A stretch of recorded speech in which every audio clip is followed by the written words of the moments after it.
ಒಟ್ಟಿಗೆ ಕಳಿಸಿಕೊಟ್ಟದ್ದು ಅಮ್ಮ ನನ್ನನ್ನು. ಹೌದು. ನೀನು ಹೀಗೆ ನನ್ನನ್ನು ಬಿಟ್ಟು ಹೋದ್ರೆ ಅಲ್ಲ, ನೀನು ಎಲ್ಲವೂ ನೋಡಿದ್ದಿ ಪುಣ್ಯಾತ್ಮ. ನನಗೆ ನೋಡುವ ತವಕ ಅದಕ್ಕಾಗಿ ಓಡಿಕೊಂಡು ಬಂದ. ನೀನು ಹಿಂದೆ ಉಳಿದದ್ದು ಯಾಕೆ? ನನಗೆ ತಿರುಗಾಟ ಮಾಡಿ ಅಭ್ಯಾಸ ಉಂಟು. ಓ, ಹಾಗೆ ನೀನು ಮುಂದೆ ಮುಂದೆ ಹೋಗ್ತಾ ಇದ್ದೀಯ. ಅಲ್ಲ, ನೀನೀಗ ಕುಳಿತುಕೊಂಡದ್ದು ಯಾಕೆ? ನನಗೆ ಹೊಟ್ಟೆ ಇಟ್ಕೊಂಡು ಬರುವುದಕ್ಕೆ ಆಗುದಿಲ್ಲ ತಮ್ಮ.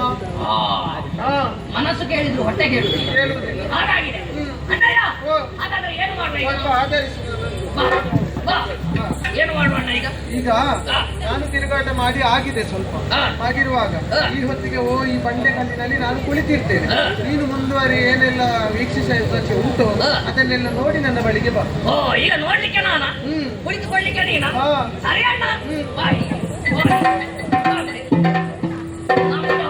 ಆಗಲಿ, ಬೇಗ ಬರ್ಬೇಕು.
ಒಮ್ಮಿಂದೊಮ್ಮೆಗೆ ಭೂಲೋಕದಲ್ಲಿದ್ದಂತಹ ಸೌಂದರ್ಯಗಳೆಲ್ಲವನ್ನು ನೋಡುತ್ತಾ ಹೋದಾಗ ನನ್ನ ಕಣ್ಣು ಹೋದದ್ದು ಮೇಲ್ಗಡೆಗೆ.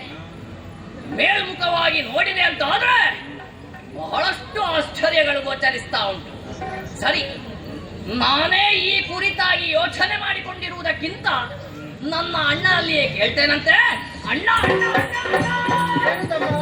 ಏ ಅಣ್ಣ,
ತಿರುಗಾಟ ಮುಗಿಯಲಿಲ್ಲ ಅಣ್ಣ.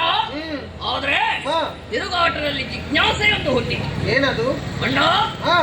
ಈ ಪ್ರಕೃತಿಯಲ್ಲಿ ಎಲ್ಲವನ್ನು ನೋಡುತ್ತಾ ಹೋದೆ. ಆದ್ರೆ ಒಮ್ಮಿಂದೊಮ್ಮೆಗೆ ಆಕಾಶದತ್ತ ನಾನು ನೋಡಿದಾಗ ಆಶ್ಚರ್ಯವಾಯ್ತಣ್ಣ. ಏನು ಆಶ್ಚರ್ಯ ತಮ್ಮ?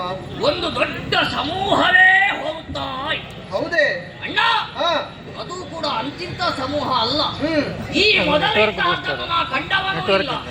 ಅಲ್ಲಿ ಹೋಗುತ್ತಿದ್ದಂತಹ ಜನರಾದ್ರೂ ಯಾರಾಗಿರಬಹುದು ಎಂಬ ಹಾಗೆ ನನ್ನಲ್ಲಿ ಸಂಶಯವೂ ಉಳಿಯಿತು. ಯಾಕೆ ಗೊತ್ತೇ? ಅವರು ಧರಿಸಿಕೊಂಡಿರುವಂತಹ ಆಭರಣಗಳು, ಅವರ ಕೈಯಲ್ಲಿದ್ದಂತಹ ಆಯುಧಗಳು, ಅವರು ಏರಿದಂತಹ ವಾಹನಗಳು, ಎಲ್ಲ ಸುಖೋಪಭೋಗಗಳು ಅವರಲ್ಲಿಯೇ ಉಂಟು ಎಂಬ ಹಾಗೆ ಸ್ಪಷ್ಟ ಸ್ಪಷ್ಟವಾಗಿ ನನಗೆ ಕಾಣುತ್ತಾ ಇತ್ತು. ಹ್ಮ್. ಅದಕ್ಕಾಗಿ ಹಾ. ಅವರು ಯಾರು, ಹಾ. ಈ ರೀತಿಯಾಗಿ ಇದೆಲ್ಲವನ್ನು ಪಡೆಯಬೇಕಂತಾದ್ರೆ ಕಾರಣವೇನು ಎಲ್ಲವನ್ನು ಹೇಳಣ್ಣ. ತಮ್ಮ ಲಾಲಿಪೂದೆನ್ನ ಸಕಾರ ಹೇಳ್ಬೇಕು.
ಸಾಗುವಂತಹ ಒಂದು ಮೆರವಣಿಗೆಯನ್ನು ನೋಡಿ ಆತ ಯಾರು ಎಂಬುದಾಗಿ ಕೇಳುತ್ತಾ ಇದ್ದೀಯ. ಅಯ್ಯ, ಮೇಲುಲೋಕದಲ್ಲಿ ಪುಣ್ಯಲೋಕವು ಗಣ್ಯಲೋಕವೂ ಆದಂತಹ ಸ್ವರ್ಗಲೋಕದ ಅಧಿಕಾರಿಯೇ ಆತನಾಗಿದ್ದಾನೆ. ಆದ್ರೆ ಈ ಹಿಂದೆ ಪುರಂದರ ನಾಮಕನಾಗಿದ್ದಂತಹ ಸಮಯದಲ್ಲಿ ಶತ ಮಕ್ಕಗಳನ್ನು ಮಾಡಿ 3 ಮೂರ್ತಿಗಳ ಮನಸ್ಸನ್ನು ಮೆಚ್ಚಿಸಿ ಯಾಗ ಯಜನಾದಿಗಳನ್ನು ಮಾಡಿ ಆ ಶ್ರೇಷ್ಠವಾದಂತಹ ಅಧಿಕಾರವನ್ನು ಆತ ಪಡೆದಿದ್ದಾನೆ. ಆದರೆ ಆತನ ಹಿಂದೆ ಚಲಿಸುವವರು ಯಾರು ಅಂತ ನೋಡಿದ್ರೆ ಅಷ್ಟ ದಿಕ್ಕುಗಳಲ್ಲಿ ನೆಲೆಸಿರುವಂತಹ ಅಷ್ಟ ದಿಕ್ಪಾಲಕರು ಅಗ್ನಿ, ವಾಯು, ವರುಣ, ಕುಬೇರ, ನಿರುದ್ಧಿ, ಈಶಾನನ ಎಂಬುವವರು. ಹಾಗಿರುವಾಗ ಇಷ್ಟೆಲ್ಲ ಐಶ್ವರ್ಯ, ಸಂಪತ್ತು, ವೈಭೋಗವನ್ನು ಪಡೆಯಬೇಕು ಅಂತ ಆದ್ರೆ ಆತನ ಒಳ್ಳೆಯ ಸಾಧನೆಯಿಂದಾಗಿ ಪಡೆದಿದ್ದಾನೆ. ಹಾಗಿರುವಾಗ ಜೀವ ಒಂದು ಮೇಲ್ಮೆಯನ್ನು ಹೊಂದುವುದು ಯಾವಾಗ ಅಂತ ಕೇಳಿದ್ರೆ ಆತನ ಹುಟ್ಟಿನಿಂದ ಅಲ್ಲ, ಆತ ಮಾಡುವಂತಹ ಸಾಧನೆಯಿಂದಲಾಗಿ. ಹಾಗಿರುವಾಗ ಆ ಸಾಧನೆಯಿಂದ ಆತ ಈ ಅಧಿಕಾರವನ್ನು ಪಡೆದಿದ್ದಾನೆಪ್ಪ. ಹಾಗಾದ್ರೆ ಸಾಧನೆಯಿಂದ ಪಡೆದಿದ್ದಾದ್ರೂ ಕೂಡ ಈಗ ಅವನಲ್ಲಿ ಎಲ್ಲವೂ ಉಂಟು, ಎಲ್ಲಾ ಸೌಭಾಗ್ಯ ಸಂಪನ್ನನಾಗಿ ಅವನು ಮೆರೆಯುತ್ತಾ ಇದ್ದಾನೆ. ಅಣ್ಣಯ್ಯ, ನನ್ನನ್ನು ನೋಡಣ್ಣ.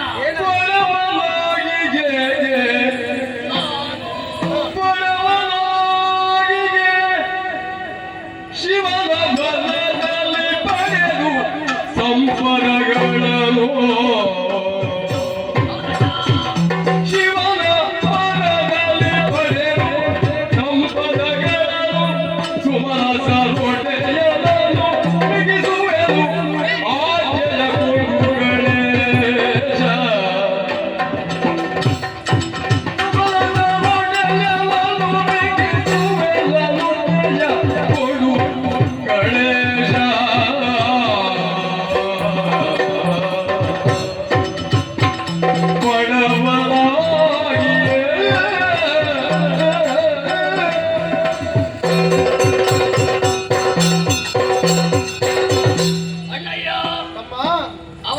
ಪಡೆದದ್ದಕ್ಕೆ ನನ್ನದು ಆಕ್ಷೇಪ ಅಲ್ಲ. ಆದ್ರೆ ನನ್ನನ್ನೊಮ್ಮೆ ನೋಡಣ್ಣ, ಬಡವನಾಗಿ ಹೇಳುವುದಕ್ಕೆ ನಾನು ಹರನ ಮಗ ಎಂಬ ಹಾಗೆ ಹೇಳ್ತಾರೆ, ನಿನ್ನ ತಮ್ಮ ಎಂಬ ಹಾಗೆ ಹೇಳ್ತಾರೆ. ಆದ್ರೆ ಅವನನ್ನು ನೋಡಿದ ಕ್ಷಣವೇ ನನ್ನ ಮನಸ್ಸಿನಲ್ಲಿ ಹುಟ್ಟಿಕೊಂಡದ್ದು ಅದೇ. ಏನು?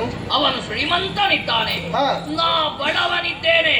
ಹಾಗಾಗಿ ಅಣ್ಣಯ್ಯ, ನಾನೂ ಕೂಡ ಅವನಂತೆ ಅಲ್ಲ, ಅವನನ್ನು ಮೀರಿಸುವಂತಹ ವಿಕ್ರಮಿ, ಹಾಗೆ ಸೌಭಾಗ್ಯವಂತನಾಗಿ ಮೆರೆಯಬೇಕು. ನಿನ್ನ ಅನುಗ್ರಹ ಬೇಕಣ್ಣ. ಏನು ಮಾಡಬೇಕು?